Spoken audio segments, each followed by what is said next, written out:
allons traiter du marketing de contenu. Le marketing de contenu qui est une discipline du web marketing. On entend beaucoup de disciplines tous les jours. Vous avez sans doute entendu parler de référencement naturel, des réseaux sociaux, etc. Nous allons principalement avoir une approche plutôt détaillée, vous donner des clés sur comment aborder l'angle du marketing de contenu. Donc au programme sur cette présentation qui durera un peu plus d'une quarantaine de minutes pour laisser le temps de poser des questions. Donc pourquoi le marketing de contenu? Quelle démarche engager sur le fond et la forme? Des aspects de méthodologie pour bien démarrer de façon assez concrète. Il ne s'agit pas uniquement de se dire on prend son crayon, son cerveau et puis on rédige des textes. C'est un petit peu plus compliqué que cela. Et ça nécessite de l'organisation. Et puis nous balayerons un certain nombre de facteurs clés de succès.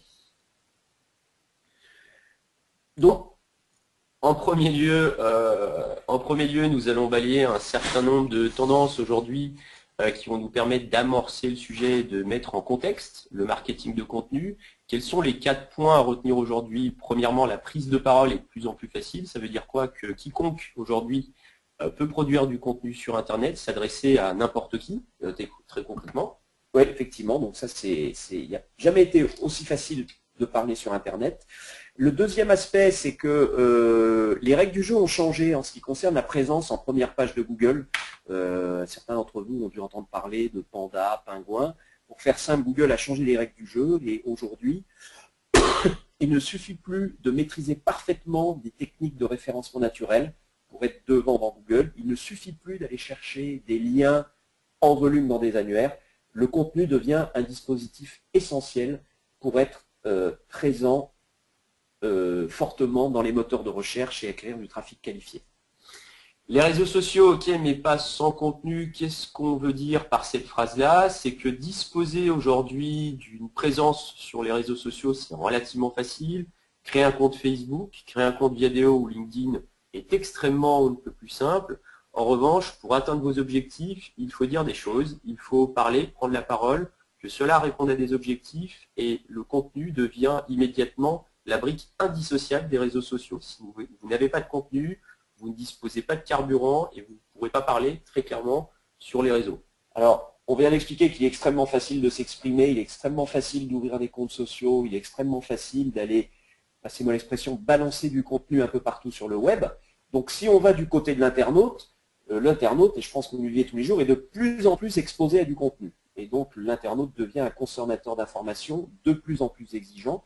Et c'est pourquoi la discipline de marketing de contenu est vraiment ce qui va permettre de répondre à cet adage, le contenu est roi, mais d'y répondre de la bonne façon.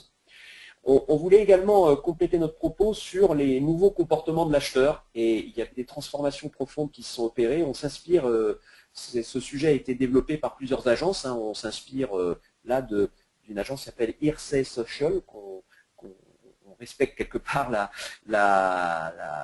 ce modèle, la source, en les mentionnant, ce qui est bien normal, mais on a bien aimé décrire en 5 blocs les nouveaux comportements de l'acheteur. C'est des choses assez simples.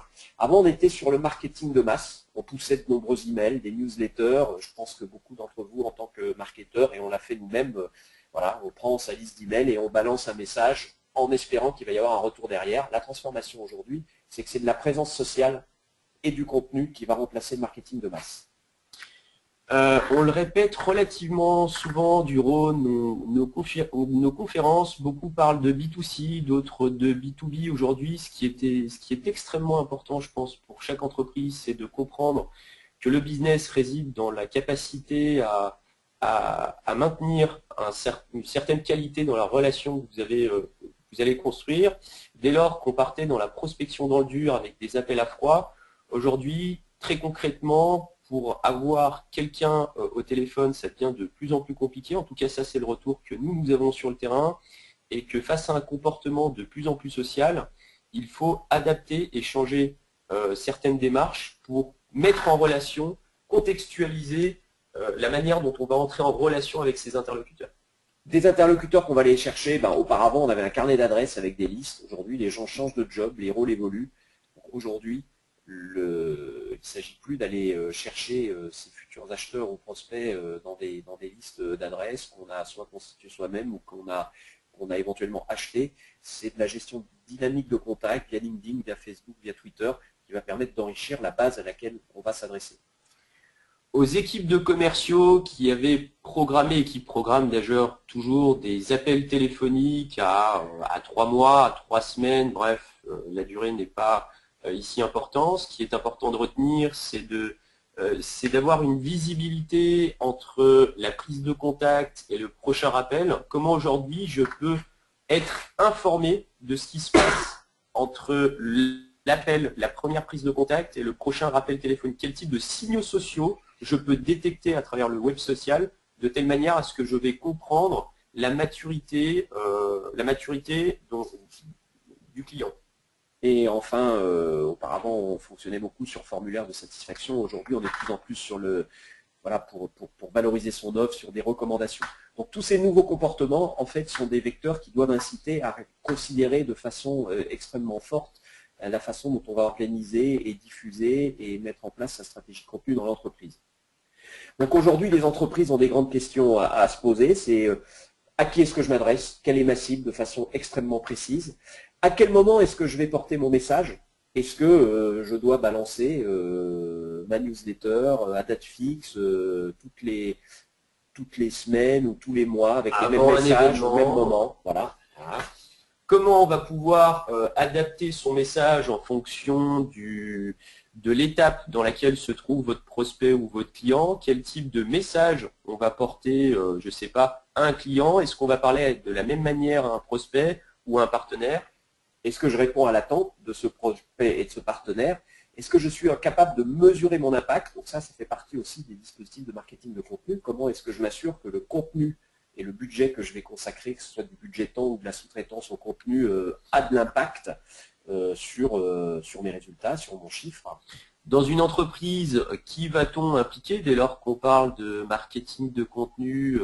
Très concrètement, ça demande quel type de compétences, comment on va s'organiser en interne. Là où on voit avec François-Xavier chez plusieurs clients où le métier du marketing est toujours de produire les fameuses plaquettes qu'on va distribuer aux commerciaux en tant que support commercial.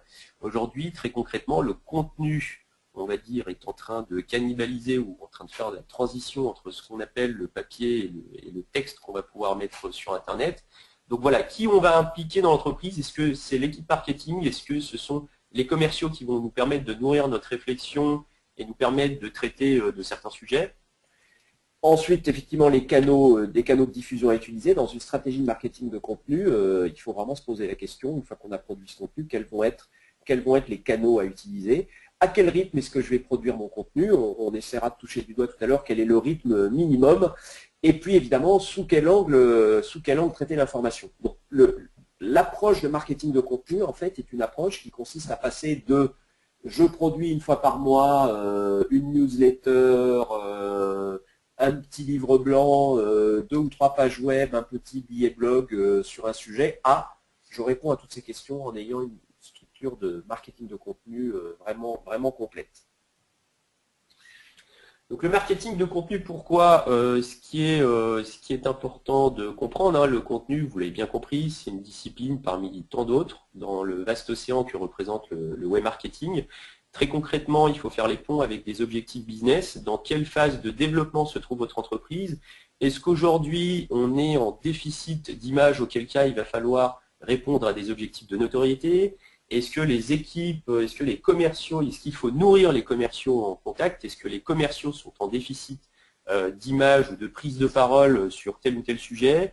Comment on va pouvoir communiquer avec l'ensemble des acteurs de notre écosystème?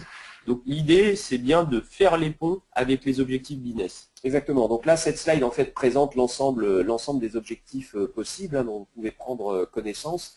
Donc le pourquoi du marketing de contenu, c'est la première question à se poser. Comme l'a dit Kamel, donc trois catégories d'objectifs: la notoriété, développement commercial, la communication, la fidélisation. On est en face parfois avec certains clients avec Kamel qu'on rencontre qui ont des leads suffisamment, ils ont des opportunités commerciales, c'est pas trop mal. En revanche, ils n'ont pas un gros staff commercial, donc ils ont besoin en fait de contenu pour permettre d'accélérer le cycle de vente ou de soutenir un cycle de vente long, par exemple. On peut avoir par ailleurs des entreprises qui ont une bonne notoriété sur certains produits, mais qui ont besoin d'une notoriété sur des nouveaux produits. On peut avoir des entreprises qui ont besoin, qui ont un flux de clients raisonnable. Bien sûr, ils ont toujours besoin de croissance, mais cette croissance, ils veulent aller la chercher en motivant leurs partenaires. Donc voilà les différents points. Et quand on aborde une stratégie de marketing de contenu, il y a un premier brief qu'on fait avec les opérationnels qui consiste vraiment à se poser la question, ok, qu'est-ce qu'on veut atteindre, qu'est-ce qu'on veut accomplir, quels sont réellement les objectifs d'entreprise. C'est vraiment des questions assez simples, mais qui finalement, au premier abord, mais qui lèvent pas mal de points et qui vont permettre, d'être capable de dire au bout de 6 mois, 1 an, j'ai mobilisé des ressources, est-ce que ça a servi à quelque chose, et 2, comment est-ce que je m'organise, quel levier je mets en place dans ma stratégie de contenu. Donc de quoi faut-il parler? On l'a un tout petit peu évoqué, effleuré au sein de la slide précédente. François-Xavier, on l'a un tout petit peu évoqué. Donc là, c'est pour vous donner un éventail d'idées sur les sujets dont vous pourriez avoir au sein de votre planning éditorial. Est-ce qu'il s'agit plutôt de faire comprendre les bénéfices d'une solution parce que vous êtes par exemple une société d'IT et que votre software peut paraître complexe? Est-ce qu'il s'agit de montrer, d'expliquer une innovation? Vous êtes en B2C, vous fournissez une solution de consommation pour les ménages ou pour l'habitat ou autre. Il s'agit d'être là, le contenu ne va pas consister à décrire votre produit comme beaucoup de gens pensent, en fait, nous disent ah oui, mais nous, on va expliquer nos produits, une fois qu'on aura écrit les 10 caractéristiques du produit, on n'a plus grand-chose à raconter. En fait, non. Le contenu, c'est pas nécessairement de parler du produit de vos offres, c'est, comme l'a expliqué Kamel, d'expliquer les bénéfices d'une solution, d'expliquer, de démontrer une innovation sans nécessairement parler de vos produits. Est-ce que c'est pour rendre service, là encore, pour votre audience et de dire, bon voilà, il y a beaucoup de choses qui se passent sur mon marché, je vais me positionner en tant que personne qui va pouvoir accomplir une espèce de veille informationnelle, donc de décrypter les tendances du marché. Nous, par exemple, dans le domaine du web marketing, il y a beaucoup de jargon barbare, très technique, qui mérite d'être simplifié et vulgarisé. Donc ça, c'est notre métier au quotidien. Moi, je dispose d'un client industriel qui est sur une niche, qui fabrique des abris métallo-textiles où la première phase, on va dire, du travail a été de décrypter justement tous les aspects techniques de son métier. Donc voilà. Pareil, alors, autre point, partager des expériences de clients, ça c'est extrêmement important. On le fait souvent avec nos clients dans un secteur de voyage, avec voyage de jeunes enfants. On prend des témoignages de parents, des témoignages d'enfants qui ont voyagé et en fait, on le fait sous la forme de billets blog et avec l'expérience qui est relatée. Le pendant de ça, c'est de donner également la parole aux collaborateurs. Dans des entreprises de services de type B2B, où la valeur ajoutée principale de l'entreprise, ce sont des experts comptables pour un cabinet d'experts comptables, des avocats pour un cabinet d'avocats, des consultants avant-vente pour une entreprise technologique.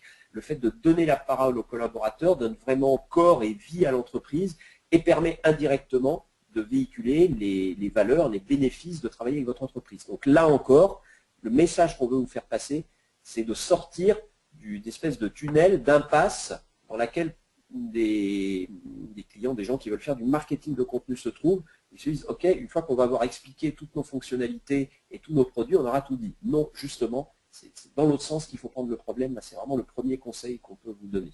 Là, ce qu'on est en train de vous expliquer et ce qu'on essaie de vous faire véhiculer comme idée, c'est ça, vous avez quasiment l'habitude de le faire. C'est-à-dire que si vous êtes commercial ou marketeur, ce sont des discours que vous tenez face à vos clients. Vous savez le faire. Maintenant, il va falloir le formaliser pour le web. Donc, la démarche de marketing de contenu, quand on accompagne des clients, elle consiste aussi à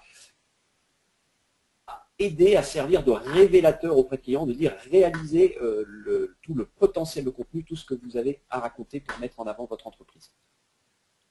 Nous allons balayer maintenant un certain nombre de formes de contenu, très concrètement, avec quelques conseils. Donc il y a 7 ou 8 formes de contenu, parce que bien souvent, quand on dit le contenu, on va faire des billets blogs, ça ne s'arrête pas aux billets blogs, on fait des newsletters, ça ne s'arrête pas aux newsletters. C'est souvent un ensemble de dispositifs complets et qui va permettre, par rapport à un contenu donné, de le distribuer et de le recycler de différentes façons. Donc, la première forme, la newsletter.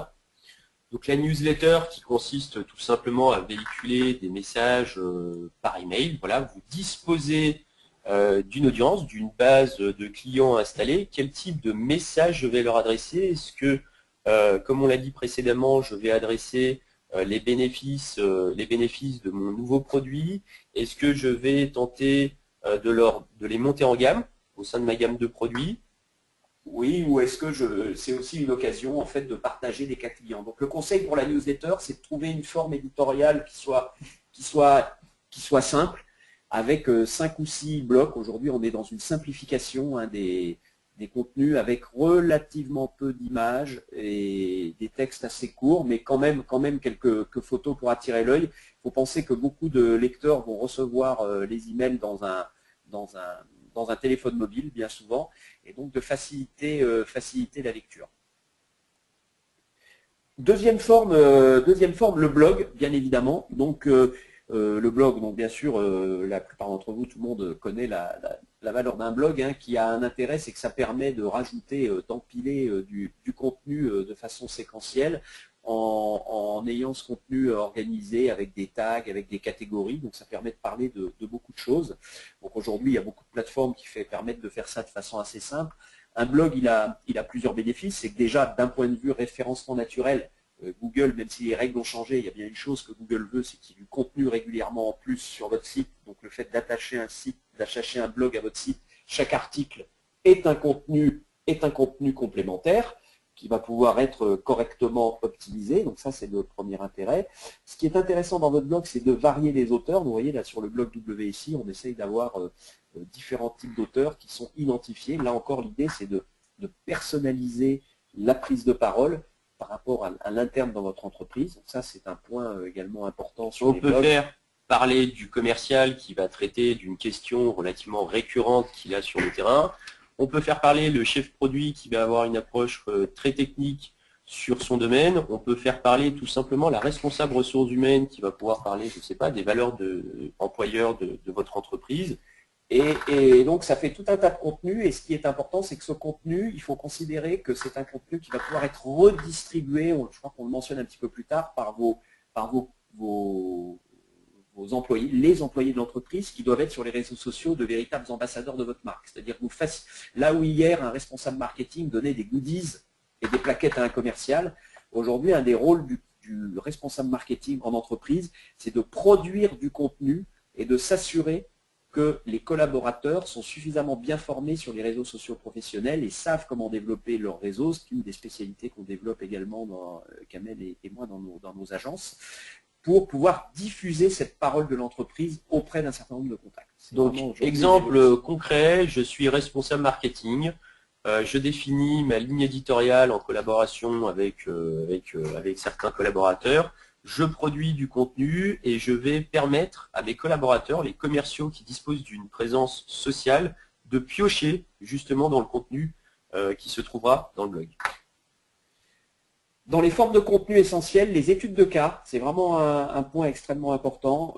Faire des études de cas, c'est quelque chose qui peut paraître être assez lourd pour beaucoup d'entreprises.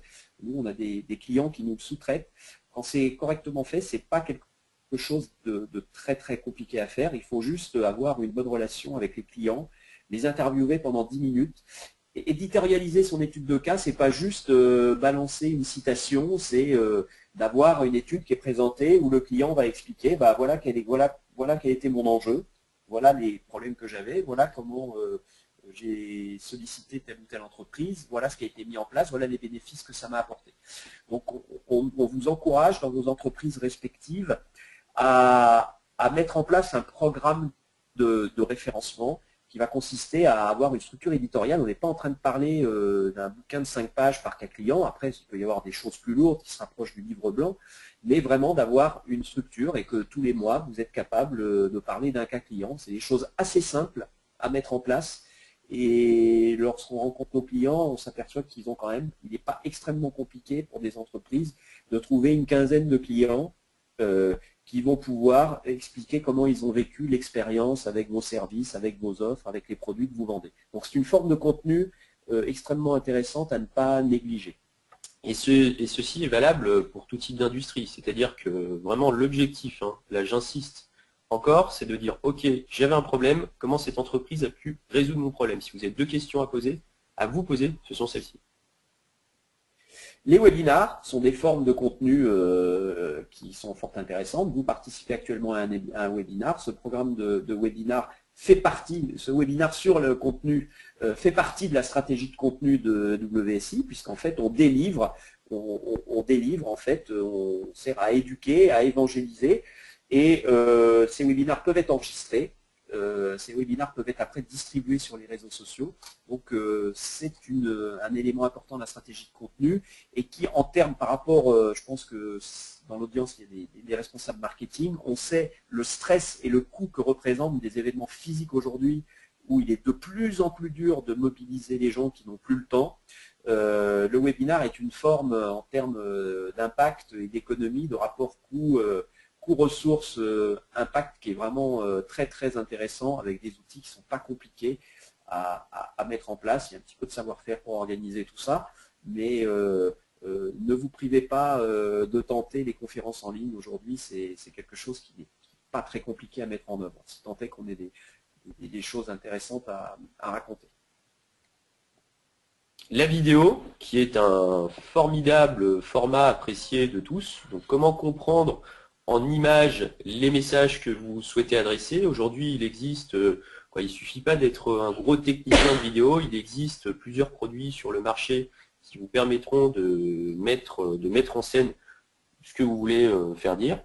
Et il y a des outils, donc effectivement, aujourd'hui, vous pouvez enregistrer avec une caméra des témoignages clients. Alors, nous, l'expérience qu'on a, c'est que beaucoup de gens pensent qu'il suffit d'aller acheter une caméra chez un Cdiscount, Fnac ou autre, et que d'aller tourner un enregistrement. Il faut faire quand même attention, parce qu'il faut quand même essayer d'avoir de la qualité. Donc, effectivement, c'est à la fois potentiellement facile, mais il faut quand même un petit peu de temps pour le faire. Après, il y a d'autres moyens qui sont de redistribuer en vidéo des webinars, de faire des montages avec du PowerPoint. Après, il y a des outils qui existent divers et variés pour faire même des animations type dessin animé. Bon, il y a pas mal d'outils. C'est à la fois assez accessible, mais assurez-vous avant de vous lancer là-dedans que vous avez quand même dans votre équipe quelqu'un qui a une propension à le faire, parce que ça se fait quand même pas en 2 ou 3 clics. Mais la vidéo, bien sûr, extrêmement puissant, à ne pas négliger dans une stratégie de contenu. L'e-book est une forme de contenu. Peut-être que certains d'entre vous l'ont déjà acheté sur Amazon ou iTunes. Donc là, l'objectif, très clairement, est de transmettre à vos interlocuteurs une forme de contenu qui va vous permettre soit d'évangéliser une solution, soit d'éduquer votre communauté ou tout simplement de traiter de votre métier. Tout à fait. Et en fait, l'e-book, il faut le considérer comme étant une ressource parce que ça prend un petit peu de temps. C'est quelque chose sur le web qui reste, à la différence de billets ou autres. Donc, il faut essayer de trouver un sujet fédérateur et qui va durer au moins 24 mois en termes de pérennité dans le discours que vous allez porter. Voilà. Et effectivement, c'est quelque chose qui peut être un petit peu plus conséquent à mettre en place, mais tout à fait intéressant.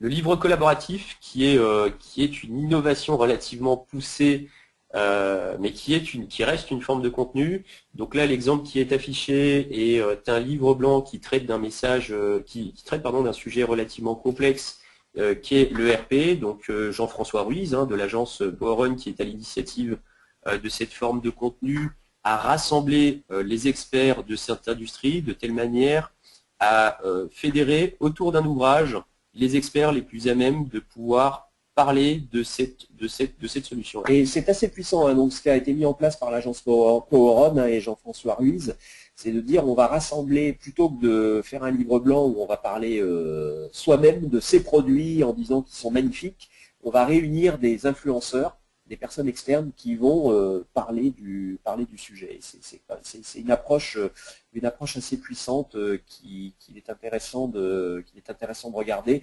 Ils en ont fait parrainé par SAP, par Salesforce, sur le CRM.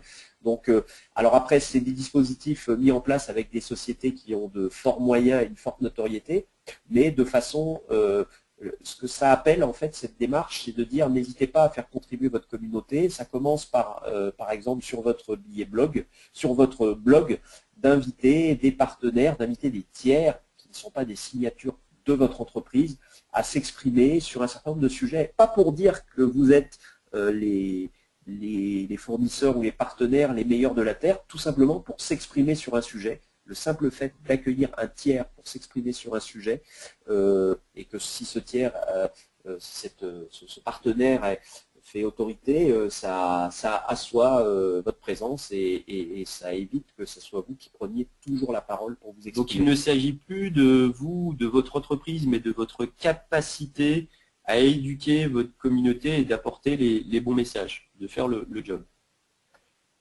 Le podcast, format audio relativement connu et reconnu, que vous pouvez mettre à disposition. Je ne sais pas, vous êtes une société de conseil et vous souhaitez traiter d'un sujet avec un certain nombre d'experts autour de la table, telle une émission de radio, vous pouvez très facilement via iTunes créer votre propre podcast et traiter d'un certain nombre de sujets. L'infographie qui est un format relativement moderne de présenter les choses face à un internaute qui est croué de messages et qui n'en peut plus de digérer de l'information textuelle aujourd'hui. L'idée est d'apporter du visuel impactant avec des messages relativement précis et clairs et racontés sous forme d'histoire. Donc l'idée de l'infographie, c'est 1, je dispose de visuels très impactants, 2, je dispose de messages relativement courts et précis, et 3, j'essaye d'orchestrer tout ça de telle manière à ce qu'on est face à une BD et qu'on n'ait plus qu'à lire l'histoire ou le message qu'on souhaite adresser. Donc là, on vous montre un exemple de la société GetPlus, hein, qui est, voilà, c'est la société GetPlus qui a créé cette infographie, hein, qui est une entreprise qui permet de faire du reverse IP, à savoir d'identifier facilement sur son site des visiteurs. Enfin, on est en train de parler du digital, mais finalement faire un livre que les gens vont garder, ça devient assez rare pour que finalement, si on fait un livre, c'est quelque chose qui va rester, qui va être feuilleté, qui va rester sur les bureaux. Donc là, on vous donne un exemple WSI, hein, sur le livre Digital Minds, qui est sorti en anglais, qui va sortir prochainement en version française.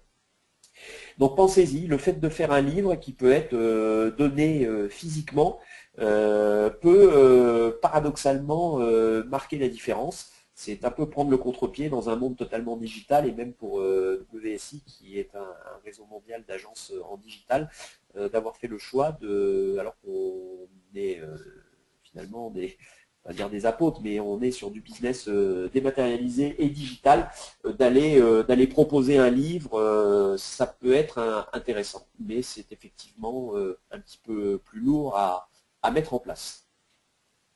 Donc là, on a balayé un certain nombre de slides qui ont traité de la démarche, quel est le fond, à savoir de quel type de sujet je souhaite évoquer, quel type de questions je souhaite répondre et comment je souhaite être identifié sur le marché. On a vu la forme, il existe beaucoup de formats de contenu. Maintenant, on va passer à la méthodologie. On va vous présenter un peu ce qu'on fait avec les clients en collaboration avec François-Xavier. Donc, première grosse étape, idéalement, une fois qu'on a repéré, détecté les objectifs business qui reflètent bien la stratégie globale de l'entreprise, il y aura forcément des transformations à opérer. La première étape essentielle d'une démarche de marketing de contenu est de constituer un comité éditorial. Un comité éditorial va être composé de collaborateurs qui vont pouvoir vous fournir des informations, qui vont pouvoir être source d'inspiration sur les types de sujets à traiter. Exemple, nous étions avec une société d'impression dernièrement qui souhaite faire un peu plus d'autorité sur certains domaines. Donc là, nous avons réuni les commerciaux de cette société, les commerciaux qui sont les plus à même à pouvoir traiter des questions récurrentes qui sont adressées sur le terrain.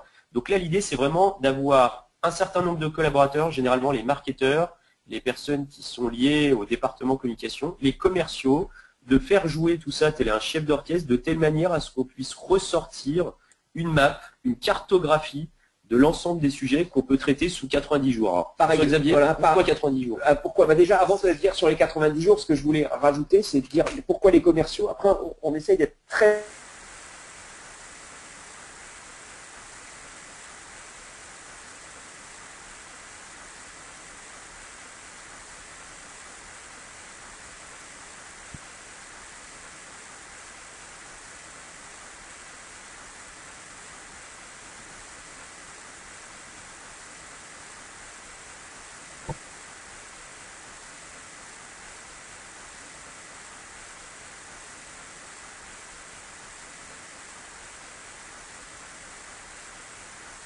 Il y a un problème de son, on essaye de retrouver Kamel et FX. Je vous demande une petite seconde.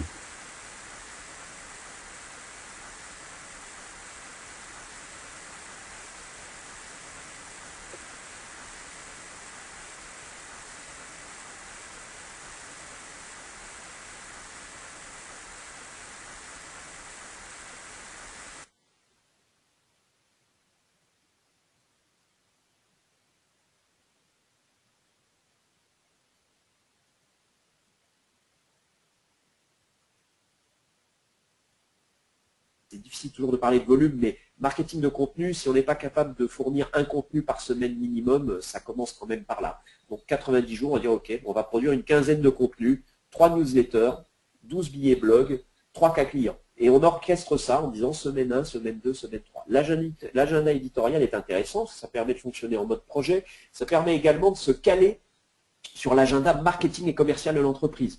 Vous avez un événement, vous avez une sortie produit, vous avez un rachat d'entreprise, vous avez une saisonnalité, l'approche des vacances, l'approche de l'hiver qui déclenche tel ou tel besoin. Donc ça permet d'orchestrer et de ne pas juste se dire tiens, il me faut pour la semaine prochaine un contenu qui est prêt à écrire un truc. Voilà. Et, de mettre du contexte. Voilà. Et de mettre beaucoup de contexte et de se dire ok, le contenu va servir quel type d'objectif aux effectifs commerciaux ou à l'équipe marketing. Ensuite, il va falloir sourcer. Donc on a le sujet, ça c'est bien, c'est déjà un énorme travail. On sait exactement la date à laquelle on souhaite le diffuser. Maintenant, le sourcing va être une des étapes clés du marketing de contenu où il va falloir produire le contenu en question. Donc, le contenu en question, quel type de source d'information vous allez devoir identifier pour vous permettre de raconter votre histoire, pouvoir traiter un sujet. Donc, est-ce que je vais pouvoir tout simplement sourcer en interne, donner ça à un mec de mon équipe qui va pouvoir produire le sujet? Est-ce que je dois sous-traiter ça à un acteur externe parce que je ne dispose pas malheureusement des compétences en interne? Vous voyez, et puis ça peut être de l'interview. Voilà, c'est vraiment d'identifier, de faire le sourcing et de dire chaque pièce de contenu est définie. Qu'est-ce qu'on raconte, avec quel objectif? C'est dans le sourcing qu'on va définir également, parce qu'il ne faut pas oublier, il y a l'objectif de référencement naturel. C'est là qu'on va aussi dire, ben voilà, dans tel contenu, on va travailler tel et tel mot-clé, on va pouvoir aller chercher tel et tel lien. C'est important également de ne pas perdre ce prisme du référencement naturel, hein, qui est toujours important, et se priver, produire du contenu en oubliant totalement la vision référencement naturel serait bien dommage. Et ne surtout pas négliger cette étape. Pourquoi je dis ça? Parce qu'avec plusieurs clients, nous avons défini un comité éditorial, nous avons traité des sujets, ils pensaient que le sourcing, pas de problème, on peut l'internaliser.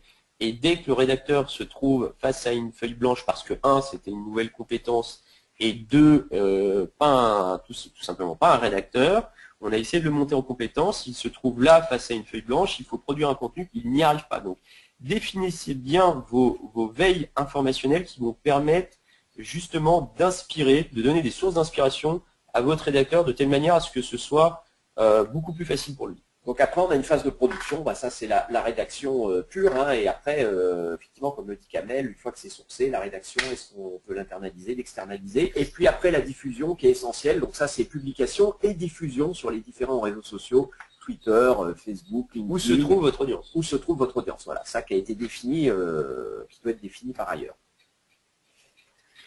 On l'a effleuré sur la slide précédente, bien organiser sa veille, je le répéterai jamais assez. Il existe aujourd'hui tout un tas d'outils technologiques pour vous faciliter la vie et pour pouvoir vous organiser et structurer cette veille organisationnelle, cette veille informationnelle. Ça veut dire quoi? Ça veut dire tout simplement que si je suis une société de conseil et que mon objectif est de décrypter les tendances du marché, bah, déjà, comment je vais pouvoir décrypter, déjà, quelle tendance de marché décrypter, donc quelles vont être mes sources qui vont remonter l'information sur les tendances de marché très hautes à traiter tout de suite, quels sont les sujets qu'adressent les concurrents sur lesquels on pourrait concurrentielle, ouais. Rebondir. Les institutionnels également, si je suis dans le monde de l'assurance, dans le monde de la banque, j'ai besoin d'avoir ces remontées. Donc il existe des outils en fait pour en tant que marketeur organisé. Donc nous, on peut en utiliser, on vous donne 3 exemples, puisque souvent cette information, elle existe. Cette information, en fait, elle est plutôt que d'aller sur les sites un par un, vous avez dû entendre parler de ce qu'on appelle les flux RSS, qui sont en fait la capacité de s'abonner au flux d'informations d'un site. Donc plutôt que d'aller chercher l'information, cette information vient à vous. Donc feu Google Reader permettait de s'abonner à ces flux. Aujourd'hui, il y a des outils qui permettent de le faire, qui ont chacun leurs avantages et leurs inconvénients. NetVibes est effectivement un outil extrêmement intéressant qui permet de faire des dashboards, de le partager avec ses collègues. Scoopit est un produit qui permet d'aller récupérer du contenu par rapport à des mots-clés et en les présentant de façon extrêmement visuelle avec un certain nombre de possibilités, de faire ce qu'on appelle la curation de contenu. Et puis vous avez Pulse, qui est le petit nouvel entrant, si on le mentionne avec intérêt, et là c'est notre casquette d'expert réseaux sociaux pro qui revient. Pulse est un lecteur de flux RSS comme NetVibes et Scoopit, mais qui a été racheté par LinkedIn. Et donc c'est pour ça qu'on vous recommande, si vous êtes surtout dans du B2B et que vous voulez utiliser LinkedIn, regardez ce que propose Pulse. L'outil peut être encore amélioré, c'est quand même un outil assez puissant, mais le fait que LinkedIn ait acheté ce produit montre l'intérêt que LinkedIn porte sur l'aspect contenu dans une présence sur un réseau social tel que leur. Donc voilà, si vous voulez, c'est difficile d'utiliser les 3, notez Scoopit, NetVibes, Pulse, qui sont des outils qui ont chacun leurs avantages pour effectuer sa veille et s'organiser dans son travail. Et qui vont vous faciliter la vie très clairement. N'oubliez pas, hein, l'information doit venir à vos rédacteurs. Ne prenez pas le schéma à l'envers en disant, bon ben voilà, il faut aller chercher quelque chose. Ok, une fois qu'on les a détectés, et généralement vous les connaissez, pensez bien, l'information vient à vous, de telle manière à ce que dès lors qu'un internaute va aussi chercher une information, l'information va venir à lui. Donc n'oubliez pas ce schéma et ne prenez pas le sens contraire.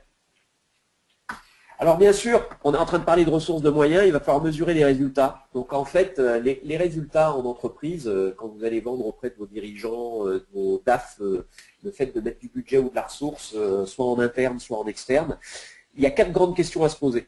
La première, est-ce que mon contenu est visible et lu? C'est vraiment ce que vous allez devoir mesurer. Donc là, il y a des outils dans Analytics qui permettent de voir le nombre de visiteurs, billet par billet, le nombre de pages. On peut voir on peut vraiment se rendre compte si le contenu, on peut voir par rapport à des mots-clés, est-ce que mon contenu remonte. Donc mesurer les résultats, c'est d'abord mettre en face des indicateurs. Mon contenu est-il visible et lu? Mon contenu est-il pertinent de telle manière à ce que mon audience va rester suffisamment longtemps sur mon site pour pouvoir justement le lire et visiter plusieurs messages qu'on adresse. Donc est-ce que mon site internet a cette capacité à attirer du nouveau visiteur? Est-ce que les durées de visite sont assez longues, qui peut être interprétées comme étant du contenu pertinent? Est-ce que le taux de rebond est élevé? Donc le taux de rebond est un indicateur qui va vous permettre de savoir si l'internaute est immédiatement parti de votre page d'atterrissage, de votre page de contenu. Donc vous avez généralement, on l'a un peu tous fait, c'est-à-dire qu'on est sur Google, on tape un mot-clé, on dispose d'un résultat de recherche, on clique, et là, pouf, c'est pas ce qui a été promis sur la page du moteur de recherche. Donc ça s'appelle un taux de rebond. Plus il est élevé, plus vous devez vous inquiéter, très clairement. Alors effectivement, on peut dire sur un blog qui a vocation à être un article qui est lu, le taux de rebond va être plus fort que sur un site web normal. Mais je pense que les gens disent, ok, blog, billet, c'est normal, mon taux de rebond est extrêmement fort, les gens ont lu l'article, ils sont contents, ils s'en vont. Il y a des dispositifs à mettre en place avec des liens internes pour que habilement, avec un hameçon, le blog soit utilisé comme un hameçon pour avoir intéressé mon audience et qu'après j'amène mon lecteur sur une page produit, sur l'inscription à un webinar ou ce genre de choses. Donc ça se travaille, ça se mesure. Troisième point, est-ce que le contenu engage mon audience? Donc, est-ce qu'il est visible et lu? Est-ce qu'il intéresse? Après, est-ce qu'il engage, tout simplement? Est-ce que les gens ont réagi? Est-ce qu'ils ont aimé en likant? Est-ce qu'ils ont partagé? Est-ce qu'ils ont commenté? Est-ce qu'ils ont déposé un commentaire? Donc ça, toujours pareil, ça se mesure. Et l'indicateur essentiel, l'objectif final, va-t-il déclencher des conversions? Donc l'exemple de conversion typique, est-ce que j'ai pu faire à l'internaute ce que j'avais fixé en termes d'objectifs? Donc est-ce qu'il a peut-être téléchargé la plaquette de votre produit? Est-ce qu'il a procédé à une demande de devis? Est-ce qu'il a acheté, tout simplement? Est-ce qu'il s'est inscrit à la newsletter? Tout à fait. Et ça dépend, ça remonte aux objectifs en amont. Une entreprise, nous, on a des clients qui disent, voilà, nous, on débute, on n'est pas connu. Déjà, notre objectif, c'est d'être capable, d'ici un an, aujourd'hui, on parle à 400, 500 personnes, on a une très faible base d'email. On voudrait, d'ici un an, quand on envoie des inscriptions au webinar, qu'on ait 3 à 4 000 à 5 000 personnes à qui on puisse parler. Pourquoi pas ça? À partir du moment où c'est défini comme l'objectif en amont, on va spécifiquement travailler cet objectif. D'autres entreprises vont nous dire, nous, ce qu'on veut, c'est vendre tout de suite. On veut de la demande de devis, on veut donner des opportunités pour que nos commerciaux puissent les rappeler. Donc là, ce qu'on veut dire par là, c'est que mesurer les résultats, c'est important, mais il faut bien évidemment avoir défini ces objectifs en amont. Et tous ces éléments-là, avec l'analytics, de façon assez simple, on n'est pas en train de parler de choses compliquées, c'est 2 ou 3 indicateurs pour chacun des points, ça suffit largement. On va arriver sur les facteurs clés de succès qui reprend un petit peu les éléments clés qu'on a évoqués. Donc là, l'idée c'est de lister 5 points, il en existe certainement plus, mais c'est ce qui va faire la différence dans une démarche de marketing de contenu. Donc, premièrement, il faut comprendre qu'il ne s'agit pas de vous, hein. Vous êtes sûrement très bon dans ce que vous faites. L'idée c'est votre capacité vraiment à répondre de manière extrêmement pertinente aux préoccupations de vos prospects et de répondre aux questions de vos clients. La deuxième chose, c'est le ROI, le retour sur investissement. Oui, bien sûr, mais donnez-vous du temps. Ce qu'on explique souvent à nos clients, il ne faut pas rêver, on met en place une stratégie de contenu, on ne va pas avoir une pluie d'opportunités dans les 15 jours, dès qu'il y aura publication, il faut du temps, parfois 2 mois, 3 mois, 4 mois, 5 mois, 6 mois, ça dépend des objectifs. C'est pour ça qu'il est intéressant, si l'objectif est d'avoir du retour sur investissement rapidement, en plus des newsletters, vous pouvez avoir des emails promotionnels extrêmement précis pour mettre en avant des éléments. Vous pouvez avoir des campagnes de display, des campagnes AdWords sur Google pour acquérir du trafic extrêmement rapidement. Donc ne vous dites pas, là c'est vraiment le conseil, et on sent toute franchise avec nos clients, je vais avoir du résultat le mois prochain avec du marketing de contenu. Donc on précise bien aux clients que si le résultat en marketing digital, le ROI doit être immédiat, il faut coupler ce marketing du contenu avec d'autres éléments. C'est vraiment, ça serait mentir que de dire l'inverse. Impliquer des collaborateurs, si vous êtes dans le schéma où vous avez un certain nombre de collaborateurs au sein de votre structure, tout simplement impliquez-les. Pourquoi? Parce que vous allez pouvoir démultiplier la créativité, l'originalité et les prises de parole que vous allez pouvoir définir. N'hésitez pas à impliquer les commerciaux autour de la table, n'hésitez pas à impliquer les chefs de produits, toute personne a quelque chose à dire et vous apportera de la valeur ajoutée dans ce que vous allez tenter de définir. Impliquez également votre écosystème, vos partenaires, vos clients, vos collaborateurs. Ce seront vraiment vos ambassadeurs. Et le fait de faire parler des gens qui sont externes à votre entreprise donne un poids énorme, que ce soit en B2C, B2B, les gens, des partenaires, des clients. Donnez-leur la parole, ça aura vraiment énormément de poids. Ce qu'on dit souvent, on l'a pas mentionné, c'est que sur les réseaux sociaux, il faut faire, on va dire, s'il y a 4 ou 5 prises de parole, vous faites 3 ou 4 prises de parole où vous parlez des autres, vous faites parler les autres, ça vous donne entre guillemets du crédit pour parler de vous. C'est pas, il ne s'agit pas de parler de vous 3 ou 4 fois puis après de donner la parole à un externe. C'est plutôt l'inverse qui se passe. Faites parler les autres, parlez de ce qui va intéresser les gens, éduquez-les. Ça vous donnera du crédit pour que le jour où vous avez une promotion importante à faire, vous avez un message sur lequel vous comptez déclencher, qui va déclencher des achats, là ça vous donnera plus de poids. Transformez vos employés en ambassadeurs de votre marque. Donc là, c'est mettre à disposition des salariés de l'entreprise un espace où ils pourront tout simplement récupérer le contenu et pouvoir parler au nom de l'entreprise. Tout à fait, et notamment sur les réseaux sociaux professionnels, type LinkedIn, Viadeo. Donc la stratégie de contenu doit être, de notre point de vue, associée à une stratégie réseau social qui va ouvrir les canaux pour atteindre votre audience. Et c'est un excellent moyen pour vous de contrôler l'information qui va représenter quelque part votre entreprise. Il est très compliqué de dire à son salarié qu'il faut ne pas parler de l'entreprise sur les réseaux sociaux pro. De toute façon, vous ne pourrez pas les empêcher. Autant contrôler l'information qu'ils pourront véhiculer à leurs interlocuteurs et autant que ce soit vous qui soyez maître, on va dire, de cette ligne éditoriale. Voilà, donc on en a fini avec ces facteurs clés de succès qui résument quelque part un petit peu tout ce qu'on a pu évoquer. Donc on a tenu cette présentation en 45 minutes. Nous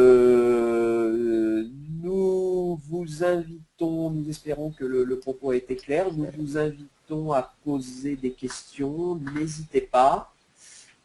Vous avez une chatbox sur votre droite, où vous pouvez tout simplement communiquer avec nous. Donc si vous avez des questions de tout ordre, n'hésitez pas à les poser. Nous avons quelques minutes devant nous. Donc voilà. Jean-François, peut-être. Ok, merci, merci FX et Kamel. Donc on attend vos questions.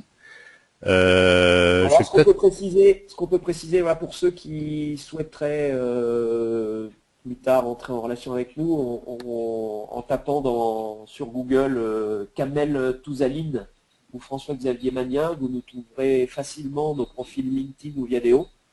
Voilà, donc n'hésitez pas à entrer en relation avec nous directement si vous souhaitez poser des questions. Le marketing de contenu est un sujet relativement nouveau et ancien, je dirais, mais relativement nouveau pour des équipes ou pour des chefs d'entreprise. Donc c'est un sujet qui peut paraître complexe, mais qui peut être structuré, simplifié. Et là encore, je veux dire, avec l'ensemble des expériences clients que nous avons aujourd'hui, c'est vraiment du cas par cas. C'est-à-dire que le dispositif doit être construit à partir de votre organisation. Donc même si vous êtes tout seul, 2 collaborateurs, 5, 10, 100, de toute façon le schéma sera différent. Vous êtes unique et vous devez donc construire un dispositif spécifique. Ok, merci Kamel et FX. Il y a des remerciements qui arrivent. Avant les questions additionnelles, je vais lancer un petit sondage pour savoir quelle est votre satisfaction par rapport à ce webinaire. Donc 1 étant la note la plus faible et 5 étant la note d'excellence. Donc le sondage est ouvert. Merci de voter. Voilà, il y a 40 personnes, 40%, 50%. Je vais fermer ça dans quelques secondes. Et publier donc l'indice de satisfaction par rapport à ce webinaire. Donc sur le marketing de contenu, qui était le premier webinaire des ateliers marketing WSI, qui ont lieu tous les jeudis, 3e jeudi de chaque mois, de 12h30 à 13h30. Alors voilà pour Kamel FX en direct le résultat du sondage.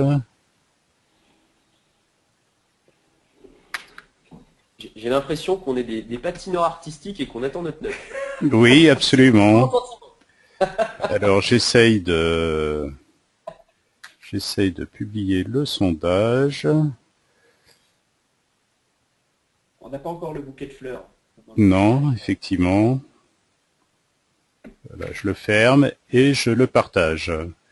Donc 26% excellent, note 5, 47% très bien, 26% bien et 0 passable et 0 insuffisant. Donc vous avez plus que passé la barre. Donc on va revenir aux questions. Vous voyez les questions? De mon côté. Non, c'est que des satisfactions pour le moment. Donc intéressant et clair. Merci pour cette présentation. Si vous avez des questions, n'hésitez pas. Il y a une question de Bill. Est-ce qu'il faut offrir une inscription LinkedIn aux collaborateurs? C'est une excellente question. Oui, enfin, offrir une inscription lignée aux collaborateurs, je dirais que la question est même plus. Il faut vraiment former et sensibiliser les collaborateurs à la présence sur LinkedIn. Ça c'est la première chose. Et si vous voulez qu'ils aient accès aux fonctionnalités premium qui offrent des possibilités intéressantes en matière de prospection, en matière de recherche, oui, il faut du premium. Et si vous souhaitez que cette démarche soit une démarche d'entreprise, je pense que c'est une bonne démarche d'offrir une inscription, mais il faut que ça soit dans le cadre d'un programme cadré. Pour avoir traité l'information plusieurs fois, effectivement, la question revient de manière assez souvent sur le terrain. Très clairement, la première question à se poser, c'est est-ce que mon équipe est volontaire pour pouvoir aller sur les réseaux sociaux professionnels? Ils vont représenter votre marque. Si vous disposez du carburant, donc du contenu qui vont pouvoir adresser dans leur réseau respectif, c'est est-ce qu'il y a du volontariat? Le fait de payer le compte LinkedIn n'est ni plus ni moins qu'un moyen, si vous voulez, de lever des contraintes ou des barrières à l'adhésion. Mais comme l'a très bien dit François-Xavier Magnin, concrètement, tout dépend du niveau de maturité dans lequel se trouve votre entreprise, mais avec un compte gratuit, moi je dispose d'un compte gratuit, François-Xavier d'un compte payant, c'est relativement volontaire pour voir les disparités qui existent. Avec un compte gratuit, vous pouvez faire un certain nombre de choses. Donc, effectivement, il faut que ça fasse partie d'une démarche globale de l'entreprise. Deuxièmement, s'appuyer sur des collaborateurs volontaires de telle manière à ce qu'ils soient très impliqués. Et 3, c'est au sein d'un programme, monter en compétences via des bonnes pratiques ces collaborateurs avec déjà un compte gratuit. Et en fonction de l'usage que vont avoir les collaborateurs, vous pourrez passer au stade supérieur, à savoir détenir un compte premium. Je compléterai la question. Je ne sais pas quelle est la taille de l'entreprise et le contexte de l'entreprise de la personne qui a posé la question. Il faut savoir que LinkedIn propose des licences dites entreprises, puisqu'ils ont conscience de ce sujet, qui ont un avantage, c'est-à-dire que si un dirigeant, un manager commercial paye X licences premium à ses commerciaux, il va y avoir 2 intérêts. Premièrement, les comptes vont être liés, c'est-à-dire que 2 personnes sans être nécessairement en copain, si je puis dire, sur LinkedIn, un manager n'est peut-être pas en relation avec son collaborateur, mais le fait d'être dans un même pool de contacts, de profils, vont pouvoir partager leurs contacts. Et deuxièmement, ça donne des tableaux de bord pour manager l'activité sur la présence sur LinkedIn. Donc, LinkedIn prend très au sérieux ce sujet en proposant à des entreprises d'acheter des pools de licences premium qui vont permettre de collaborer en équipe. Donc voilà. Très bien. J'ai une question de Cécile. D'expérience, dans quelle mesure un même contenu peut-il être réutilisé d'un réseau à l'autre? Alors, un même d'un réseau à l'autre, c'est un contenu diffusé. En fait, concrètement, le contenu, il va résider sur un support. Une vidéo, elle va être sur YouTube. Un billet blog va être sur son blog, une page d'entreprise, un article, une référence client va être sur un site.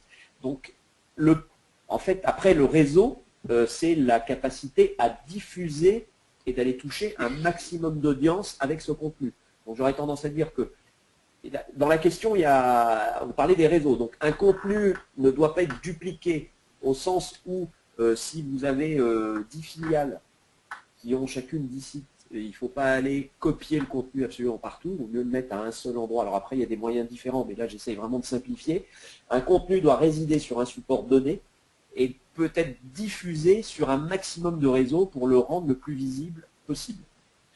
Moi, je rajouterais et je compléterai la réponse de François-Xavier sur voilà, revenir aux essentiels, à qui je m'adresse, où se trouve mon audience, je dispose d'une prise de parole et à qui je vais adresser ce message. Est-ce que ce message va être beaucoup plus pertinent via les contacts, je ne sais pas, de mes commerciaux, via les personnes qui vont suivre la page entreprise? Est-ce que c'est plus pour du Twitter, etc. Donc, tout dépend de la nature du contenu dont on parle. Donc, vous disposez d'un article, très clairement, c'est une prise de parole. Vous pouvez le diffuser sur un maximum de réseaux. Reste à savoir quel type d'audience vous voulez toucher. Après, il est intéressant, un livre blanc, rien n'empêche un livre blanc qui va faire 5-6 pages de le saucissonner en billets orientés différemment, parce qu'en fait, ça ne va pas être les mêmes lecteurs, pas au même moment. En revanche, ce qu'il ne faut surtout pas faire, c'est aller dupliquer partout du contenu et d'aller mettre le même contenu, exactement le même, sur N supports. 1, c'est pas très productif, et 2, ça peut vous mettre en danger vis-à-vis des règles Google qui peut détecter cette tentative d'aller occuper le terrain, donc il faut être prudent là-dessus. J'espère qu'on a répondu à la question. C'est une question très large. Il y a une question additionnelle de Bill Doel qui demande comment inciter nos clients à devenir amis Facebook, surtout ceux qui ne veulent pas mixer vie perso et vie professionnelle. Comment inciter? Alors, là, il y a, en fait, concrètement, c'est très difficile, enfin, c'est difficile à répondre dans le sens où tout dépend de l'activité. Est-ce que la question évoquée est de dire j'ai une page Facebook Est-ce que c'est à titre individuel ou à titre d'une page entreprise? C'est-à-dire, est-ce que la question... Est-ce La que la question de Bill Noël concerne sa page entreprise et donc comment inciter nos clients à devenir amis à devenir Facebook. fan. Voilà. Donc la question, si je comprends bien, c'est je dispose d'une page entreprise, Oui. d'accord, qui est l'identité sociale de mon entreprise. Comment je vais inciter mes clients à aimer la page, à liker la page, en quelque Voilà. sorte. Alors, un des moyens, c'est tant qu'on ne connaît pas l'activité, c'est toujours pareil, hein, c'est très difficile d'être... là, on commence à rentrer dans des questions un peu spécifiques, mais une règle de base, c'est le contenu éditorial, d'arriver à identifier quel contenu va intéresser les clients et de faire en sorte que votre client se dise, OK, si je veux être au courant de ce qui se passe dans la boîte, si je veux avoir mon rendez-vous hebdomadaire, si je ne veux rien rater, si je veux bénéficier du contenu, il faut que j'ai liké la page. Il faut que j'ai liké la page parce que c'est là que je vais avoir mon point de rendez-vous pour avoir de l'information qui soit va me renseigner, soit va me divertir, soit va m'informer. Voilà, après, c'est pareil, c'est très difficile quand on n'a pas le contexte de l'entreprise de savoir, mais c'est qu'en gros, cette page devienne le rendez-vous. Mais là où j'abonde, ce que je sous-entends dans la question, c'est que effectivement, Facebook, c'est un formidable espace. En revanche, on a une dimension en plus, c'est mélange vie privée, vie publique, qu'on a moins dans les réseaux sociaux professionnels. Et donc là, ça fait appel à des ressorts qui sont un petit peu plus complexes. On a dans le réseau des experts du community management Facebook qui savent très bien faire ça. Mais la question est pertinente au sens où c'est compliqué ce mélange vie privée et vie pro. Mais le contenu éditorial est une réponse. D'accord. Dernière question, puisqu'il est 13h29, une question récurrente dans toutes ces présentations. LinkedIn ou Viadeo? Alors, on adore cette question. Je sais, c'est pour ça que je la pose. Viadeo, acteur français, LinkedIn, acteur américain. Généralement, ce qui leur sort, LinkedIn, on va dire, on a envie de tordre le cliché, le bon vieux cliché qui est de dire LinkedIn américain, donc c'est pour l'international. Et Viadeo, c'est franco-français. Ça, c'est mort. On va dire que la vraie question à se poser, et l'unique question à se poser, c'est où se trouve mon audience, où se trouvent mes prospects, où se trouve l'ensemble des acteurs de mon écosystème. Est-ce que c'est sur LinkedIn? Est-ce que c'est sur Viadeo? Est-ce que c'est sur les deux? On va prendre un exemple. On travaille avec, quand on travaille avec des compagnies d'assurance où on va s'adresser à des agents d'assurance qui vont, même s'ils font du B2B, s'adresser à de la TPE dans leur localité. Il est vrai qu'il y a de fortes chances qu'ils vont plutôt trouver leur audience sur Viadeo. Donc ils vont plutôt aller sur du Viadeo, même si ça évolue et qu'on trouve aujourd'hui des entrepreneurs TPE qui se présentent sur LinkedIn. Mais bon, c'est un peu dur de donner des clichés, c'est généralement une analyse fine qu'il faut avoir. Des avocats qui s'adressent aux gros corporates, aux grosses boîtes, ça va plutôt être sur LinkedIn que ça va se passer. Donc je ne peux que confirmer ce que dit effectivement Kamel, ça dépend où se trouve votre audience. En revanche, surtout, sortez-vous de la tête de dire LinkedIn c'est l'international et Viadeo c'est du français. Et LinkedIn dispose maintenant quasiment plus de membres français sur son réseau social. Voilà, donc c'est à regarder. Nous, la première chose qu'on fait quand on travaille avec des clients sur ces sujets, on leur demande 10-20 clients, 10-20 partenaires et on fait tout simplement des recherches dans LinkedIn, Viadeo et on regarde l'état des profils et on se dit ok, c'est plutôt sur LinkedIn ou plutôt sur Viadeo que ça se passe. Voilà. Et après, il y a la question bien évidemment de l'activité du contact. Donc ça peut être Viadeo, LinkedIn, ça peut être des contacts qui ont simplement une présence mais qui n'ont pas un comportement proactif sur ces réseaux.